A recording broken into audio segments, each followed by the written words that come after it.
আৰু এজনী ছোৱালীটো কেতিয়াও কাৰোবাৰ নিজৰ ঘৰখন এৰি কেনে কাৰোবাৰ ঘৰত যে আহে অকল বাচন ধুব, কাপোৰ ধুব, ৰান্ধিব, সেইবিলাক কৰিবতো নাহে। কালাৰটো লাষ্ট ফাইনেলটো চাওক, আমি টেষ্ট কৰিম আৰু। আজি ডে 2 মিনি ব্লগ, আৰু মিনি ব্লগৰ লগত মিনি মানুহ আটলা ভেটো নাই। গাঁৱত যদি আহিছোঁ, আহি কিনে এনেকৈ চৌকা জ্বলিব লাগিব, আৰু চৌকা যদি জ্বলিছে পানী বহিব লাগিব, আৰু পানী যদি বহিছে তেনেহ'লে মিট দেখিছে বইল হৈ আছে, আৰু চৌকাত জ্বলাই খোৱাৰ মজাই বেলেগ। যেতিয়া বৰ্তমান মাংস বনাই ল'ব লাগিব, এইটো পিঁয়াজ, আদা, নহৰু আৰু এই গোটেইকেইটা বস্তু পটককৈ চেলাই ল'ব লাগিব। চব্জি কাটাটো হৈ গৈছে, এতিয়া বৰ্তমান আছে মিক্সাৰ মেচিনত, এইকেইটা গোটেই মিক্স কৰিম। ত' এইকেইটা গোটেই ইয়াতে যায় তেল, আৰু তেল দিয়াৰ পিছত এতিয়া দিম পেষ্টটো দি কেনে দিম মছলা, আৰু দি কেনে গোটেইকেইটা একেলগত ভাজি ল'ম, আৰু তাৰপিছত দিম গাহৰি।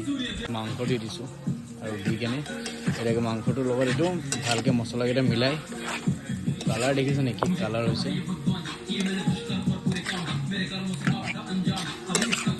বৰ্তমান চাওক গাহৰি কালাৰ চাওক কেনেকৈ কালাৰ আহিছে, দি দিওঁ। আৰু এইপিনে এটা পিচ উঠাইছোঁ, আকৌ খাই চাই লওঁ হৈছে যদি নিদিওঁ।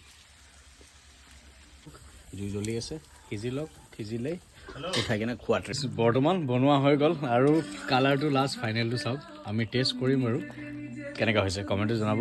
গাহৰিটো আজি অলপ নতুন ট্ৰাই কৰিছোঁ বনাবৰ কাৰণে, লাই পাতৰ বাহিৰে। চাইটো বহুতো ভাল লাগি আছে। যদি ৰেচিপি লাগে মোক কমেণ্ট কৰিব, মই ৰেচিপি দি দিম। বিকজ মই কুকিং কৰি বহুত ভাল পাওঁ দেই, চিৰিয়াছলি মই কুকিং কৰি বহুত ভাল পাওঁ। মই নিজে খাওঁ নাখাওঁ, বাট কুকিং কৰি মই বহুত বেছি ভাল পাওঁ।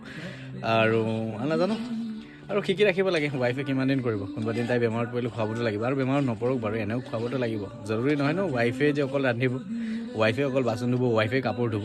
আমি যদি কামবোৰ ভাগ কৰি লওঁ তেনেহ'লে চাগে তাইৰ কষ্টটো অলপ কম হ'ব।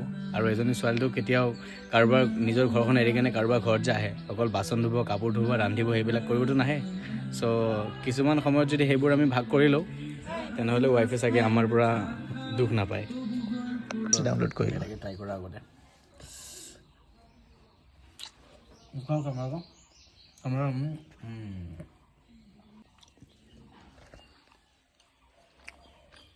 ধুনীয়া।